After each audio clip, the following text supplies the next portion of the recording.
Definition of soap পড়েছিলাম, লেখো। এগুলো আবার নতুন করে বলার সময় নেই আমার। সোপ কাকে বলে? সোপের কিছু ইন্ট্রোডাকশনে আমরা বলেছিলাম যে soap sodium potassium metallic salt, এবং সোপের মলিকুলার স্ট্রাকচারে অবশ্যই কার্বক্সিলিক অ্যাসিড গ্রুপ থাকবে। কি থাকবে? কার্বক্সিলিক অ্যাসিড গ্রুপ থাকবে। আর পাশাপাশি এটাও বলেছিলাম যে ডিটারজেন্ট এর মলিকুলার স্ট্রাকচারে সালফিউরিক অ্যাসিড গ্রুপ অথবা সালফোনেট গ্রুপ থাকবে। এটা হচ্ছে core difference between the soap and detergent. Soap এর ইন্ট্রোডাকশনে আরও বলছিলাম সোপ হচ্ছে ন্যাচারাল সোর্স থেকে তৈরি করা হয়, র ম্যাটেরিয়ালগুলো natural raw material. For example বলেছিলাম different types of oil and fats. Fats হচ্ছে অ্যানিম্যাল ফ্যাটস, ওয়েল ছিল বিভিন্ন ধরনের, তোমার soybean oil, palm oil, peanut oil, coconut oil, এই জাতীয় যত আছে, মাস্টার্ড, এইগুলো হচ্ছে তোমার র ম্যাটেরিয়াল অথবা সোর্স অফ সোপ ম্যানুফ্যাকচারিং। আচ্ছা, আর একটা কথা বলেছিলাম, এরপরে আমরা কি পড়েছি, এক্সাম্পল দিয়েছিলাম, এখানে দেওয়া আছে দেখো। এগুলো হচ্ছে সোপের এক্সাম্পল: সোডিয়াম স্টারেট, সোডিয়াম পালমিটেট আর সোডিয়াম অলিয়েট। এগুলো হচ্ছে সাবানের এক্সাম্পল। পাশাপাশি একটা এক্সাম্পল এরকম দিয়েছিলাম যে অ্যালিফ্যাটিক হাইড্রোকার্বন, সাবানের অথবা ডিটারজেন্টের মলিকুলার স্ট্রাকচার যদি অ্যানালাইসিস করি আমরা দেখব দুইটা পোর্শন থাকে, একটা হচ্ছে হাইড্রোফিলিক আর একটা হচ্ছে হাইড্রোফোবিক। এবং এই হাইড্রোফোবিক যে পার্ট এটা লং চেইন হয়, যেটাকে অ্যালিফ্যাটিক চেইন বলা হয়। আরেকটা ডিফারেন্স এখানে আমি বলেছিলাম অ্যালিফ্যাটিক এবং অ্যারোমেটিক স্ট্রাকচার ডিটারজেন্টের ক্ষেত্রে এবং সোপের ক্ষেত্রে। সোপ নর্মালি অ্যালিফ্যাটিক স্ট্রাকচারের হয়ে থাকে, যেখানে যে কার্বন হাইড্রোজেনের সিঙ্গেল বন্ড থাকে, আর অ্যারোমেটিক যেগুলো সেগুলো হচ্ছে ডাবল ট্রিপল বন্ড থাকে এবং অ্যারোমেটিক রিংও থাকে। কথা কি বুঝতেছো?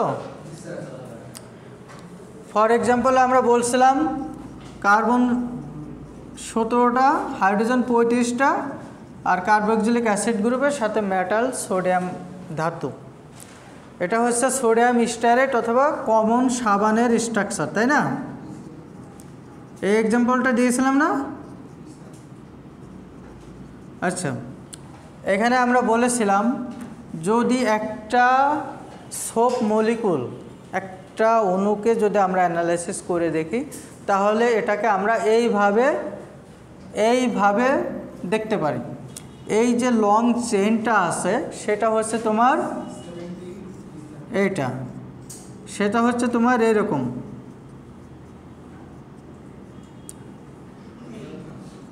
এরকম কতগুলা? 17টা। এইটাকেও আমরা বলতেছি aliphatic chain.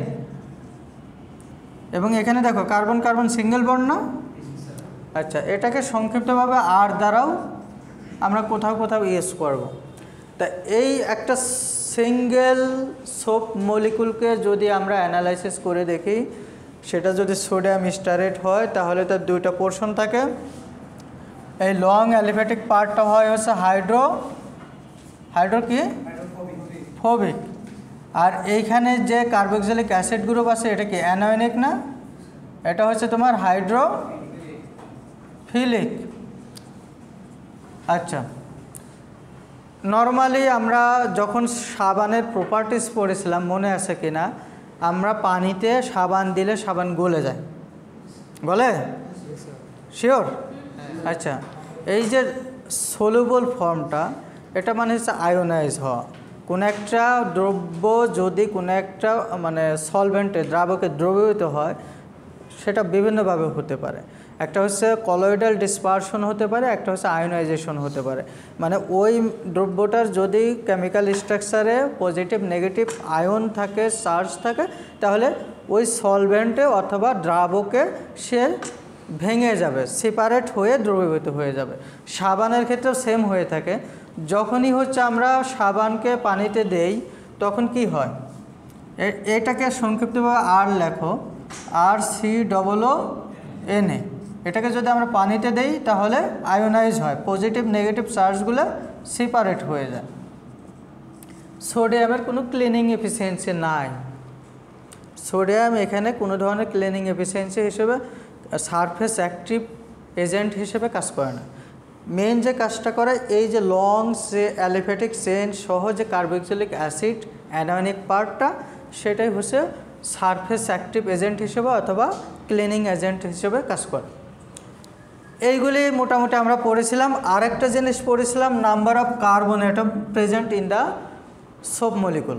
How many number of carbon atom present in the soap molecule that can be কী বলে identify the cleaning efficiency of any type of soap or detergent. যদি তোমার নাম্বার অফ কার্বন অ্যাটমের সংখ্যা যদি বিলো 9 অর ইকুয়াল 9 হয়, তাহলে ওই ধরনের সোপের ডিটারজেন্সি পাওয়ার নাই। এরপরে যদি 17 এবং নিয়ার 17 হয় নাম্বার অফ কার্বন, এখানে যে সোডিয়াম স্টারেটটা দেখতেছো না, কার্বনের সংখ্যা কত এখানে? কত? কোথায় বলো তো? হ্যাঁ, C17 না? শিওর?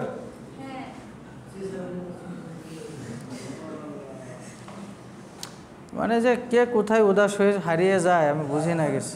আমি কথা বলতেছি, একটু মনোযোগ দিয়ে শোনার চেষ্টা করো। তাহলে হচ্ছে কার্বন সংখ্যা যদি 17 এবং বেসিক্যালি রেঞ্জটা হচ্ছে 15 থেকে 19, কিন্তু 17 হচ্ছে মানে মোর অ্যাপ্রোপ্রিয়েট এবং মোর active number of carbon in the soap molecule. তাহলে সেখানে তোমার 17 যদি হয় তাহলে হচ্ছে সবচেয়ে বেশি ডিটারজেন্সি এবং অ্যাক্টিভিটি পাওয়া যায় সাবানের। আর যদি 17 থেকে বেশি হয় তাহলে সাবান অনেক স্ট্রং হয়, সলিবিলিটি কম হয়, লেদার ফর্মেশন কম হয়। বাট এটাকে যদি লং টাইম তুমি যদি ক্লিনিং করার সুযোগ দাও, তার ডিটারজেন্সি পাওয়ার বেশি হবে। বাট ওই সময় এটা তো আমাদের নাই, তাই না? আমরা তো অ্যাট এ টাইমে অনেক কাপড় ধুই। বাসা বাড়ির কথাও যদি বলি, 1 বালতি 2 বালতি ধুই, তাই না? আবার ইন্ডাস্ট্রির কথা যদি চিন্তা করি, আমরা শপিং যখন করি তখন হচ্ছে হাজার হাজার কেজি করি, ঠিক আছে? এক মেশিনে 2 টন 3 টন 4 টন, ঠিক আছে? 4-5 হাজার একবারে করি। আচ্ছা, এটা গেল হচ্ছে সাবান, সাবানের প্রপার্টিস, এতটুকু আমরা পড়েছিলাম।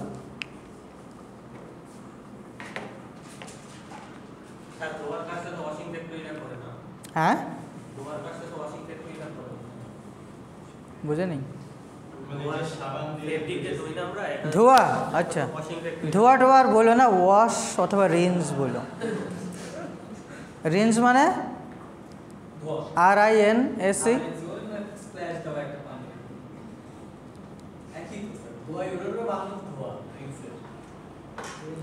রেঞ্জ অথবা ওয়াশ,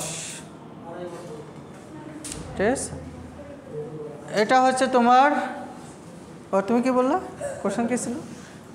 আমি বলছি আপনি যেহেতু বললেন না 1000-2000 কেজি একসাথে, মানে এটা তো ওয়াশিং ফ্যাক্টরির কাজ, তাই না? ওয়াশিং ফ্যাক্টরির কাজ হচ্ছে তোমার বিভিন্ন ধরনের ওয়াশিং ইফেক্ট দেওয়া, আর প্রত্যেকটা প্রসেসের পরেই ওয়াশ লাগে। টেক্সটাইলে যত ধরনের প্রসেস আছে প্রত্যেকটা প্রসেস শেষেই ওয়াশ করতে হয়। সেটা নর্মাল কোল্ড ওয়াটার হতে পারে, হট ওয়াটার হতে পারে, শপিং ওয়াটার হতে পারে। ওয়াশ কয় ধরনের? আরও আছে বেটা, এখানে কয়টা বললাম? Hot wash, cold wash, shopping wash. এগুলো হচ্ছে তোমার ডিপেন্ড করতেছে কোন ধরনের প্রসেস তুমি অ্যাপ্লাই করেছো। যদি এমন হয় নর্মাল স্কাউরিং ব্লিচিং করছো, এখন তোমার আর কোনো সোপ দেওয়ার দরকার আছে? দরকার নেই। এরপরে তুমি কী করবে, সুন্দর ঠান্ডা পানি দিয়ে একটু রিন্স করে নিলা, ওয়াশ করে নিলা, শেষ। তোমার ডাইং করছো, ডাইং করছে ধরো ওর মতো লাল লাল একটা কাপড় রং করছে 1000 কেজি, কিন্তু বেশি পরিমাণ ডার্ক হয়ে গেছে, বেশি লাল হয়ে গেছে। হ্যাঁ রাইট, মেরুন হয়ে গেছে। এখন তো কাস্টমার তো এত লাল নিবে না, তখন কি করতে হবে? স্যাম্পল কেটে কাস্টমারকে দেখাইছো, কাস্টমার বলতেছে না আমি 5,000 কেজি কাপড় নেব, আমি এত লাল নিব না, আমার কাস্টমারের ডিমান্ড হয়েছে এইরকম লাল। তা এটা ম্যাচ করতে গেলে তখন তোমাকে কি করতে হবে? হট ওয়াশ দিতে হবে, সাথে কিছু সোপ ইউজ করতে হবে। সাবান কী করে? সারফেস থেকে কিছু কালার রিমুভ করে দেবে। যদি এমন হয় যে না কোনোভাবেই কালার উঠতেছে না, ডাইফাইবার ইন্টারাকশনটা অনেক বেশি হয়ে গেছে, স্ট্রং বন্ড ক্রিয়েট হয়েছে, তাহলে সেক্ষেত্রে তোমার কী করতে হবে? একটু ব্লিচিং এজেন্ট অ্যাড করে দেবে। ব্লিচিং এজেন্ট কী করে? কিছু কালার উঠাই দিবে আর কি। আচ্ছা, তোমার কোশ্চেন আসি। ওয়াশিং প্লান্টগুলো বেসিক্যালি ওয়াশিং ইফেক্ট দিয়ে থাকে, ঠিক আছে? এবং এটা গার্মেন্টস ফর্মে, ফ্যাব্রিকও করতে পারে তারা, কিন্তু তাদের যে মেশিন স্ট্রাকচার, সে মেশিনে হচ্ছে টাম্বল ডায়ারের মতো, অথবা ওয়াশ ক্যাটর আছে না, বিভিন্ন বাসা বাড়িতে ওয়াশিং মেশিন আছে না, অনেকটা এইরকম কিন্তু বিগ সাইজ। এগুলো গার্মেন্টস ফর্মেই করা হয়ে থাকে। এবং এই ওয়াশিংগুলো ব্লেস ওয়াশ হতে পারে, ডিটারজেন্ট ওয়াশ হতে পারে, সফেনার ওয়াশ হতে পারে। দেখবে যে কিছু গার্মেন্টস আছে তুমি বাজার থেকে সেম ডিজাইন সেম কালারের বাজার থেকে 150 টাকায় কিনতেছো, কিন্তু একটু শোরুম থেকে কিনলে 1500 টাকা কেনা লাগতেছে। এবং এই দুইটা কিনে একটু হাত দিয়ে ধরে দেখুন, এখানে ডিফারেন্সটা হচ্ছে আলাদা এক ধরনের সফেনার অথবা সফেনিং ওয়াশ অথবা ওয়াশিং প্রসেস অ্যাপ্লাই করা হয়েছে, যেটার কারণে একটু কমফর্টনেস বাড়ছে। আর কমফর্টনেস বাড়ার কারণে তোমার দামটা 3 গুণ অথবা 10 গুণ বেড়ে গেছে, ঠিক আছে? ওয়াশিং বহুত আছে, না নির্দিষ্ট আছে, নতুন নতুন ডেভেলপ হচ্ছে। যেমন তোমার হচ্ছে এই কয়েকটা নাম বললাম, এর পাশাপাশি আসে তোমার ওই যে কী বলে, আরে বিভিন্ন ধরনের ওয়াশ আছে, ওই যে অনেক সময় ওই যে স্টোন ওয়াশ বলে, এনজাইম ওয়াশ বলে, এরকম বহুত কিছু আছে তোমার। আর এই ওয়াশিংয়ের মধ্যে আরও বেশ কিছু ইফেক্টও আছে, টর্ন আউট ইফেক্ট আছে, বার্ন আউট ইফেক্ট, অনেক কিছু আছে, ফিজিক্যাল মেকানিক্যাল কিছু প্রসেসও আছে।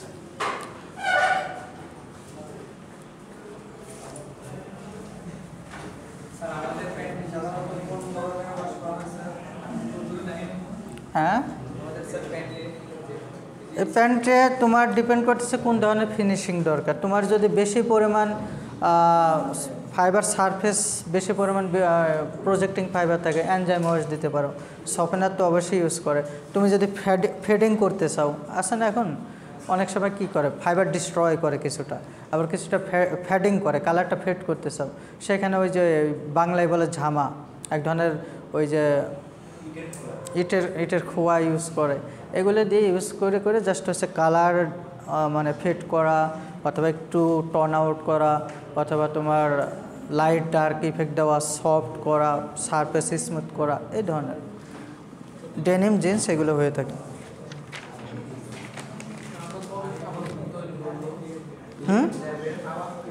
সাবান আজকে হার্ডনেসটা করো, নেক্সট ক্লাসে নেক্সট লেভেল।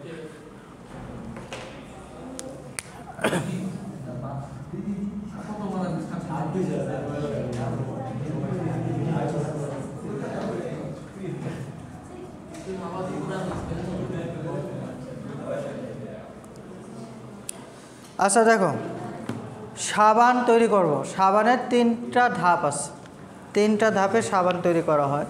প্রথম ধাপ আছে স্যাপনিফিকেশন। পড়েছো এগুলো? ইন্টারমিডিয়েটে পড়েছো না 9-10 ছিল কিনা জানি। সাবান পড়ো নাই?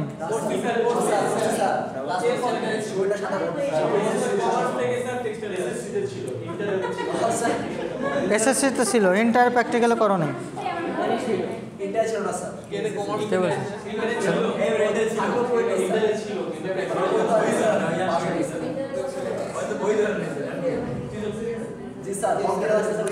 আচ্ছা শোনো, সাবান তৈরির কয়েকটা ধাপ আছে। কিরে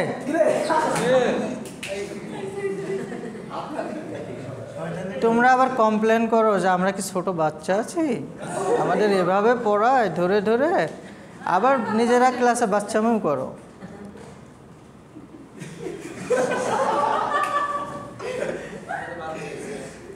এই দেখো চিরনি বের করছে।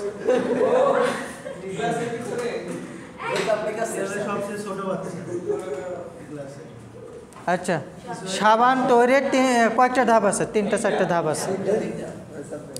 সাবনিফিকেশন, হ্যাঁ ওকে লেখো।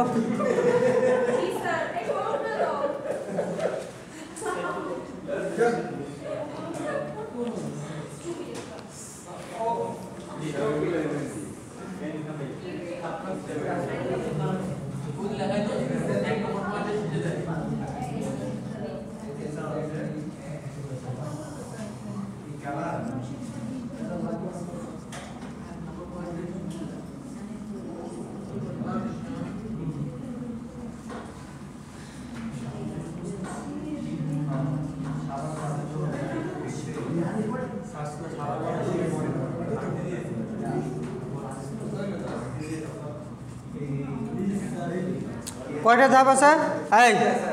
এই দেখে দেখো, 4টা ধাপ।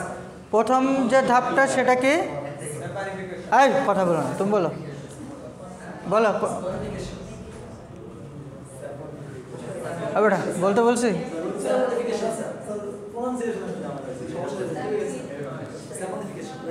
হয়েছে হয়েছে। আচ্ছা আচ্ছা দেখো, কথা বলা যাবে না।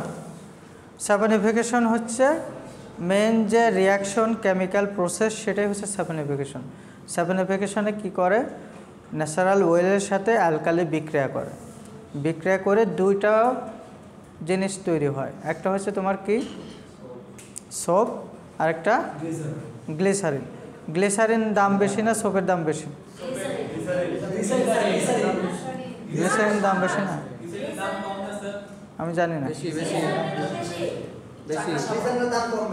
গ্লিসারিন অনেক অনেক ভ্যালুয়েবল।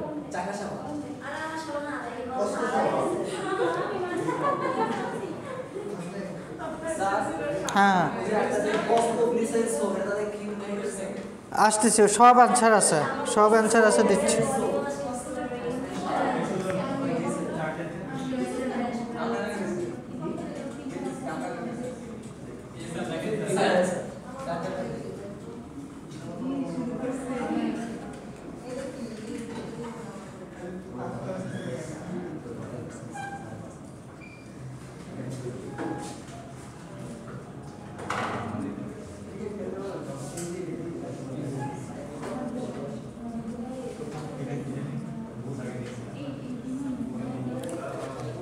এই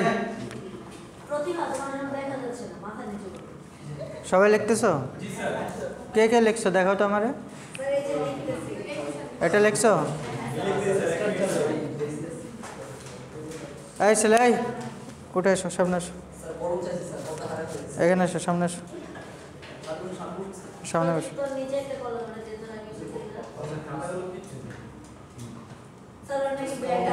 এই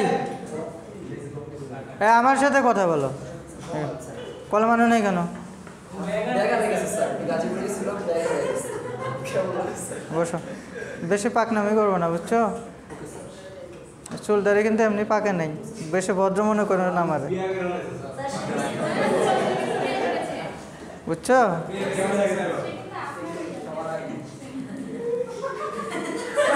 বাড়ি কই? বাড়ি কই? হ্যাঁ এই জন্য এই অবস্থা।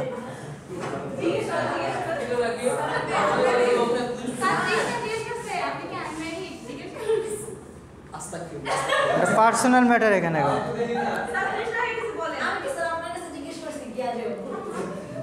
ঠিক আছে ঠিক আছে ঠিক আছে, থাকো। এদিকে তাকাও, কারো খাতায় যদি আমি এগুলো লেখা না দেখি আমি দাঁড় করে রাখবো পুরো ক্লাস, ঠিক আছে? আচ্ছা, এটার নাম কি? হ্যাঁ কে বললো এটা? উঠে আসো, উঠে আসো, উঠে আসো, উঠে আসো, উঠে আসো, সামনে এসো, ব্যাগটা সরো, এনে এসো।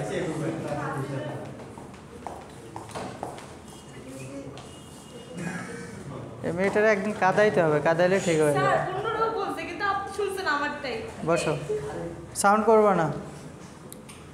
আচ্ছা এখন আসো, এটা হচ্ছে ওয়েলের স্ট্রাকচার। কিসের? ন্যাচারাল ওয়েলের স্ট্রাকচার। কিসের স্ট্রাকচার এটা? গুড। এর সাথে আমি যখন স্যাম্পলিফিকেশন পড়াইছিলাম বলছিলাম, তখন বলছিলাম কি ওয়েলের সাথে অ্যালকালির রিয়াকশন হবে, এবং অ্যালকালিটা অবশ্যই স্ট্রং অ্যালকালি, সোডিয়াম হাইড্রোক্সাইড থাকবে। ন্যাচারাল ওয়েল আমি নাম জানি না। আচ্ছা এখন দেখো এখানে কি তৈরি হবে। এখানে যদি তুমি হিট দাও, ক্যাটালিস্ট দাও, ক্যাটালিস্টের বাংলা কি? ক্যাটালিস্টের বাংলা কি? কে বললো? তুমি বলছো? তুমি বলছো? পিছনে তুমি? ঠিক আছে, আর কেউ জানো না?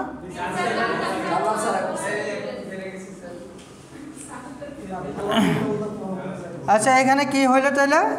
আমরা এখানে সাবান পাবো। সোডিয়ামটা কি হবে? এর সাথে যুক্ত হবে, আর কি হবে বলো? গ্লিসারল হবে, গ্লিসারিন হবে।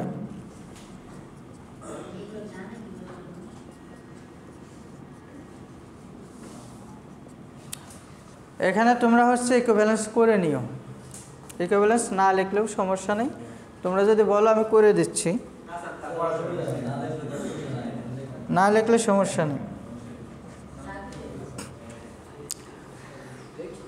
তাহলে এটার নাম কি? সোপ। এটা হচ্ছে সোপ, আর এটা হচ্ছে গ্লিসারিন। আচ্ছা সাবান তৈরি হয়ে গেল না? সিম্পল। কি কি দিয়ে সাবান তৈরি হবে? এই তুমি দাঁড়াও, পিছনে দাঁড়াও। অপু, হ্যাঁ দাঁড়াও। সাবান তৈরি করতে হলে কোন দুইটা জিনিস নিতে হবে বলো?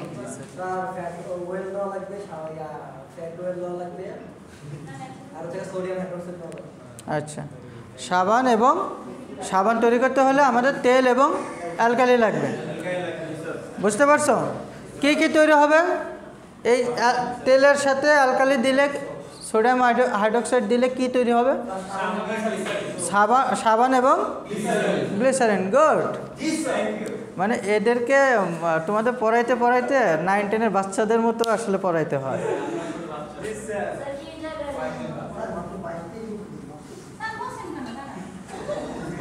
এতক্ষণ কি করছো?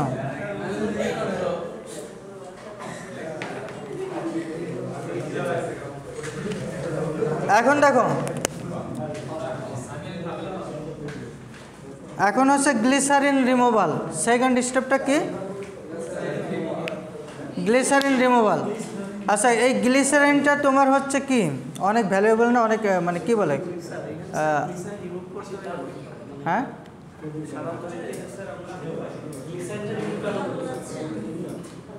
কথা বেশি হচ্ছে কিন্তু, চুপ করো।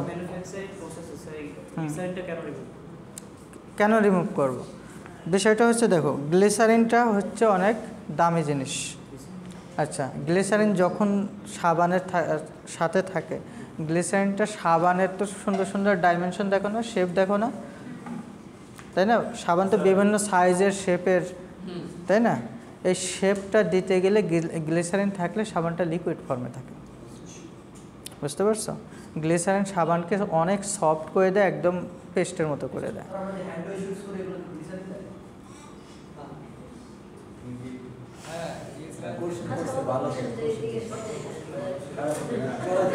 ওটার ভিতর কী দেয় ওটা আমি জানি বেটা।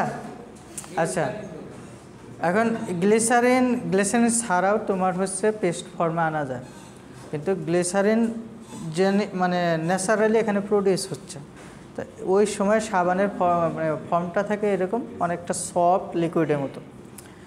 এখন তুমি যদি গ্লিসারিনটা সেপারেট না করো তাহলে স্পেসিফিক ডাইমেনশনে তুমি আনতে পারবে না।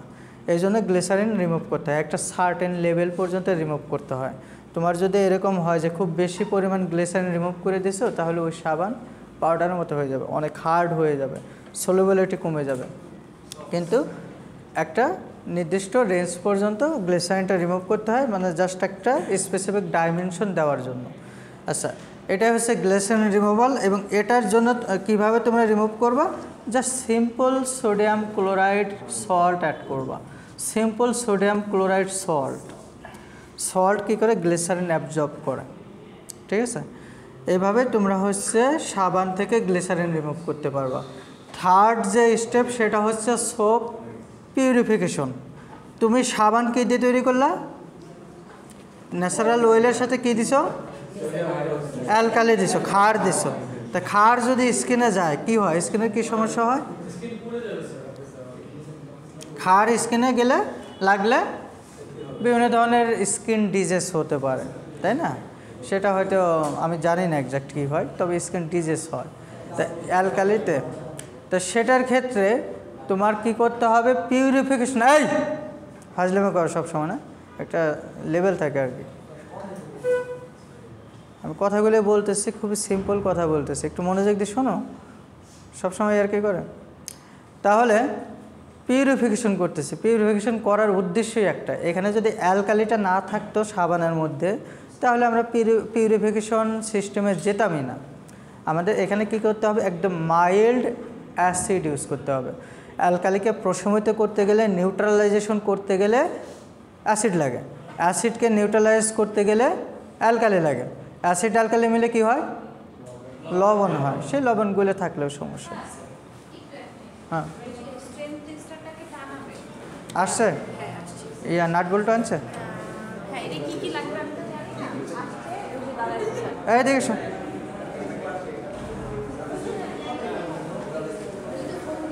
কই নাট কই, নাট কই।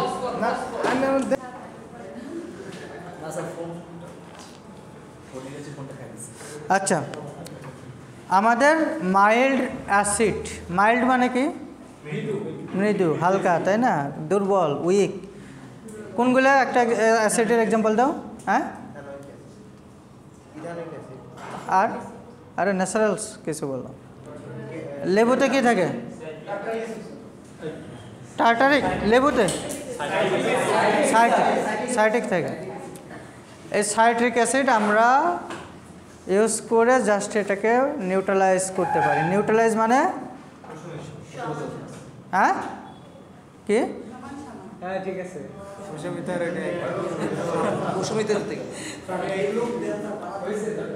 লাস্ট হচ্ছে তোমার বেটা কে বললো, এটা কে বললো, কি বললো স্যার, কোনটা স্যার? আচ্ছা স্যার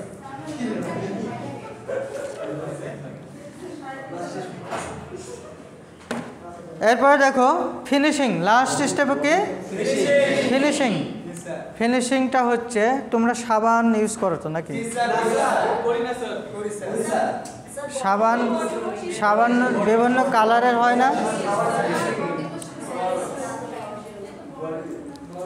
যারা বলতেছে সাবান ইউজ করে না, ওরা সাবান ছাড়া গোসলই করে না। বডি ওয়াশ, ও ওটাও one kind of liquid soap. Soap liquid ফর্মে, এই পার্সোনাল আলোচনা করলে বাইরে চলে যাও। সাবান হচ্ছে তোমার লিকুইড ফর্মে পাওয়া যায়, আবার হার্ড ফর্মে পাওয়া যায়। কিন্তু সাবানের বিভিন্ন ধরনের কালার আছে, তাই না, কালারগুলো কি অটোমেটিক হয়, হয় না। সেখানে ফুড গ্রেডের অথবা কি বলে হেলদি, যেটা হেলথ হ্যাজার্ডাস না, এই ধরনের কালার ইউজ করা হয়। আর বিভিন্ন ধরনের সুগন্ধি সাবান দেখছো না, সুগন্ধির কথা বলছে, কালার শেষ করছি। এটা হচ্ছে তোমার পারফিউম ইউজ করে, তাই না, আচ্ছা বাংলা বোঝো না, পারফিউম ইউজ করা হয়। এই ফিনিশিং স্টেপে কালার এবং পারফিউম তুমি তোমার ইচ্ছা মতো দিতে পারো। আর তোমার যদি মনে হয় যে তুমি লেবুর পাতার লেবুর রস দিয়ে হচ্ছে 100 লেবুর সুগন্ধি এরকম করতে চাও, এটা হ্যাঁ, এগুলো হচ্ছে তুমি অ্যাড করতে পারো। এটা হচ্ছে সাবান ম্যানুফ্যাকচারিং গেল।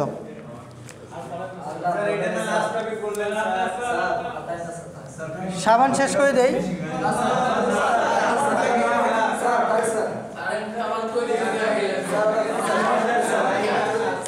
একটা টপিকস একটা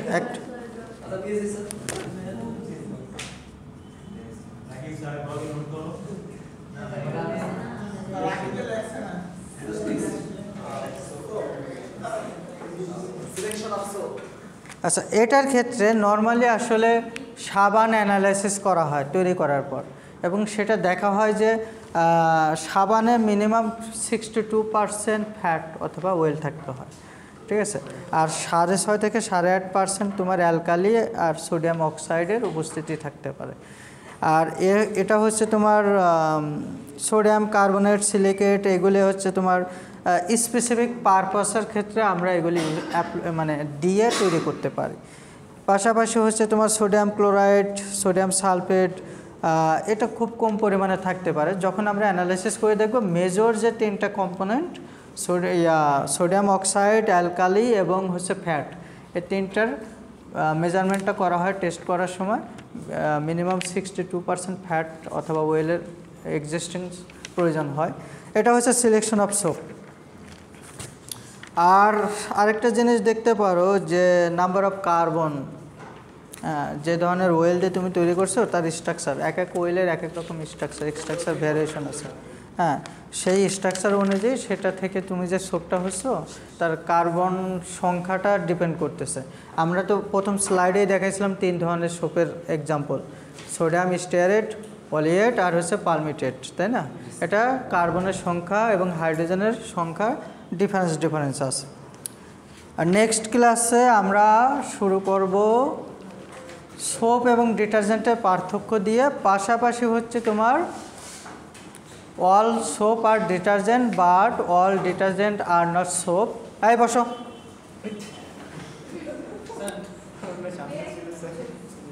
all soap are detergent but all detergent are not soap.